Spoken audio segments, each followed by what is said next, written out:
দেখুন কিভাবে বিজেপির নেতারা ইউপির এক রেপ পীড়িতার ঘরে যায় ওয়াকে কেস সেটেলমেন্ট করার জন্য টাকার অফার দিচ্ছে। কিভাবে কেসটাকে ধামাচাপা দেওয়ার জন্য বিজেপির নেতারা নিজে সেই রেপ পীড়িতার ঘরে যায় মেয়েটাকে কিনবার চেষ্টা করছে, মেয়েটাকে ধমকি দিচ্ছে যাতে সে কেসটাকে সেটেলমেন্ট করে লে, যাতে মেয়েটা কেসটাকে ভয়ে ফেরত নিয়ে লে।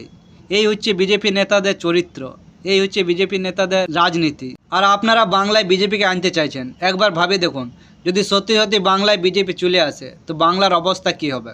এরা রেপ করার পর ওই রেপ পীড়িতা মেয়েটাকে ধমকি দিচ্ছে যাতে এই কেসটাকে কোনো রকমে সেটেলমেন্ট করা যায়। ওই রেপ পীড়িতা মেয়েটাকে টাকার লোভ দেখাচ্ছে যাতে এই কেসটাকে কোনো রকমে ধামাচাপা দিয়ে বন্ধ করা হয়। আর আপনারা এই লোকগুলোকে বাংলায় আনতে চাইছেন। আপনারা আরেকবার ভাবে দেখুন যে আপনারা ঠিক কী চাইছেন, আর যেটা চাইছেন করতে সেটা ঠিক না ভুল।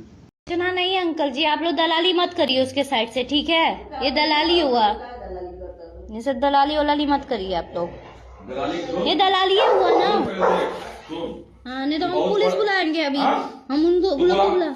मेरे घर बीजेपी के कुछ नेता लोग आके मुझे सेटलमेंट करने के लिए पैसा का ऑफर दिए जा रहे हैं, जिसमें से मेरे घर आए थे हिमांशु राय, संतोष सिंह और कन्हैया तिवारी जी। ये लोग के घर में बहन बेटी नहीं है, उनकी खुद की बेटियां हैं, फिर भी वो लोग खुद मऊ के होके इतने अच्छे नेता, इतनी अच्छी पार्टी बीजेपी के नेता होके वो लोग हमारे घर हमको बोल रहे हैं कि सेटल कर लो, बदनामी होगी, ये होगी, क्या होगी, मैनेज कर लो पैसे लेके। कुछ ये लोग हमें पैसे का ऑफर दे रहे हैं।